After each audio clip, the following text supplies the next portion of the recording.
మనం పుట్టినప్పటి నుంచి చనిపోయే వరకు మనం తీసుకునే ప్రతి ఒక్క డెసిషన్ ఒకరి కంట్రోల్లో ఉంటుంది. అది పీపుల్ జడ్జ్మెంట్ వల్ల అయినా కావచ్చు, నేబర్స్ ఒపీనియన్ అయినా కావచ్చు, ట్రెడిషన్స్ వల్ల అయినా కావచ్చు. దీన్నే మ్యాట్రిక్స్ అంటారు. అసలు మ్యాట్రిక్స్ అంటే ఏంటో కూడా సగం మందికి తెలియదు. అసలు మ్యాట్రిక్స్ అంటే ఏంటి? మ్యాట్రిక్స్ అనేది ఒక సిస్టమ్, ఆ system of controlling of our life. మీకు తెలియకుండానే మీకు ఇష్టం లేని జాబ్ చేస్తారు, మీకు తెలియకుండానే ఇష్టం లేని పెళ్లి చేసుకుంటారు. మనం చేసే ప్రతి ఒక్క పని, మనం తీసుకునే ప్రతి ఒక్క స్టెప్ ఒకరి మీద ఆధారపడి ఉంటుంది. వేరే వాళ్ళ కంట్రోల్ వల్ల మనం చేయాల్సి వస్తుంది. అది మన పేరెంట్స్ అని అనుకోవచ్చు, కానీ పేరెంట్స్ కూడా మనకి ఏది ఇష్టమో ఏది చేయాలో కూడా తెలియకుండా పబ్లిక్ ఒపీనియన్ వల్ల లేదా నేబర్స్ ఒపీనియన్ వల్ల, జడ్జిమెంట్ వల్ల మనల్ని అది చేపిస్తారు.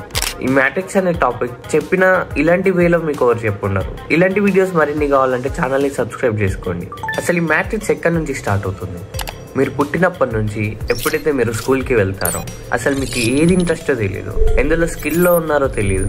మీ పేరెంట్స్ మాత్రం నాకు ఒక మంచి గ్రేడ్ కావాలి, నువ్వు ఒక టాప్ పొజిషన్లో చదువుకొని ఉండాలి అని అంటారు. స్టడీసే కాకుండా ఇంకా చాలా ఉన్నాయి, డాన్సింగ్ కానీ, స్పోర్ట్స్ కానీ, కల్చరల్ యాక్టివిటీస్ కానీ. కానీ మీ ఇంట్రెస్ట్ ఇవేం చూడకుండా పేరెంట్స్ ఏం చేస్తారు, మిమ్మల్ని స్కూల్లోకి నెట్టేసి నీకు ఒక మంచి గ్రేడ్ కావాలి అని ఊకే మిమ్మల్ని ఫోర్స్ చేస్తారు. సరేలే పోనీలే అని చదువుకుంటాము. మీ ఫాదర్ నుంచి చిన్నగా ఒక మాట వస్తుంది, జస్ట్ స్కూల్ ఒకటి కష్టపడి చదువు, స్కూల్ తర్వాత మొత్తం హ్యాపీ లైఫే, మిగతా లైఫ్ అంతా నువ్వు ఎంజాయ్ చేసుకోవచ్చు అని అంటారు. సర్లే పోనీలే అని ఇంట్రెస్ట్ లేకుండా ఇంట్రెస్ట్ ఉన్న ఏదో ఒకటి చదివి ఇక మొత్తానికి 10th అనేది కంప్లీట్ చేసి పాస్ అవుతాము.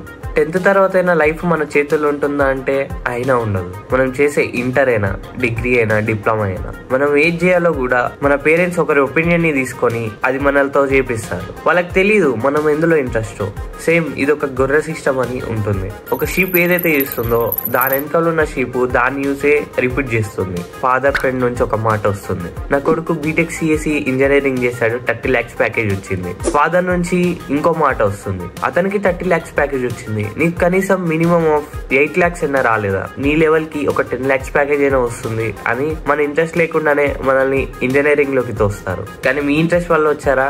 లేదు. అది మీ పేరెంట్స్ ఒపీనియన్ కూడా కాదు, సొసైటీ ఒపీనియన్ వల్ల వచ్చారు. చూసారా, ఇక్కడ మీరు కంట్రోలింగ్ చూస్తున్నారు. ఇంకో మాట వస్తుంది పేరెంట్స్ నుంచి, బీటెక్ ఒకటి చేసి జాబ్ తెచ్చుకొని మిగతా లైఫ్ మొత్తం నీ ఇష్టం వచ్చినట్టు ఉండొచ్చు అని మన పేరెంట్స్ అంటారు. మీకు ఇంట్రెస్ట్ లేకుండానే మీరు ఈ ఫీల్డ్ లోకి వస్తారు, కానీ మీ పేరెంట్స్ కి తెలియదు ఇందులో మీరు ఇంట్రెస్ట్ ఉన్నారా లేదా అని కూడా. వాళ్ళకి జస్ట్ ఏంటంటే ఒక అతను 30 lakhs ప్యాకేజ్ కొట్టాడు, కనీసం నువ్వు కొంచెంలో కొంచెం ఒక 10 lakhs అయినా 8 lakhs అయినా కొడతావు అని నిన్ను పంపిస్తారు. కానీ అక్కడ రియాలిటీ ఏంటంటే ఆ పర్సన్ ఎవరైతే ఉన్నారో అతనికి ఆ ఫీల్డ్ అంటే ఇష్టం, కోడింగ్ అంటే ఇష్టం, లేకపోతే మెడికల్ ఫీల్డ్ అంటే ఇష్టం. అతను ఇంకోటి ఏంటంటే అందులో స్కిల్ అయి ఉన్నాడు. కానీ అతను మనము సేమ్ కాదు కదా. మనము గేమ్స్ లో అన్న ఇంట్రెస్ట్ అయి ఉంటాం, లేకపోతే డాన్స్ లో అన్న ఇంట్రెస్ట్ అయి ఉంటాం, లేదా స్పోర్ట్స్ లో అయినా ఇంట్రెస్ట్ అయి ఉంటాం. ఇప్పుడు ధోని ఉన్నాడు, ధోని క్లాస్ లో టాప్ అయినా క్రికెట్ లో టాప్ వస్తాడు. వీడిని ఈ ఫీల్డ్ లోకి పంపిస్తే టాప్ పొజిషన్ ఉంటారని ఎందుకు చూడరు? అందరు చేసేది ఎందుకు చేయాలి? అందరూ నడిచే దారిలోనే ఎందుకు నడవాలి? అందరు పోయిన వేలోనే ఎందుకు పోవాలి? మన బీటెక్ అయిపోయాక ఏదో ఒక జాబ్ తెచ్చుకుంటాము. ఆ జాబ్ తెచ్చుకున్నాక 1 year అన్న చేస్తామో లేదో మీ ఫాదర్ నుంచి మ్యారేజ్ ప్రపోజల్ అనేది వస్తుంది, ఇంట్లో నుంచి ఫోర్స్, నువ్వు పెళ్లి చేసుకో, ఏజ్ ఎక్కువ అవుతుందని. కానీ మీ ఫ్రీడమ్ ఎక్కడ ఉంది? మీ లైఫ్ మీరు బతుకుతున్నారా? మీకు ఇష్టమైంది మీరు చేస్తున్నారా? లేదే. సరే పోనీలే అని ఇక వాళ్ళ ఫోర్స్ వల్ల పెళ్లి చేసుకుంటాము. పెళ్లి చేసుకున్నాక అక్కడే ఆగుతారా? అక్కడితో ఆగరు. మీరు పిల్లల్ని అనేది కూడా వాళ్ళే డిసైడ్ చేస్తారు. వాళ్ళేదో అనుకున్నారు, మీ అబ్బాయి మొగోడు కాదా, పిల్లలు పుట్టరా ఏంది, పెళ్ళయి ఇన్ని ఇయర్స్ అయినా పిల్లలు పుట్టట్లే అని ఫ్యామిలీ రిలేటివ్స్ నుంచి ఒపీనియన్స్ వస్తాయి, పబ్లిక్ నుంచి ఈ మాటలు వస్తాయి. మీరు చేసే ప్రతి ఒక్కటి ఒక జడ్జ్మెంట్ వల్లనే చేయాల్సి వస్తుంది. మీకు ఒక చిల్డ్రన్ ప్లానింగ్ ఉంది, కానీ అవేం వాళ్ళు పట్టించుకోరు. వాళ్ళకి ఏంది కావాల్సింది?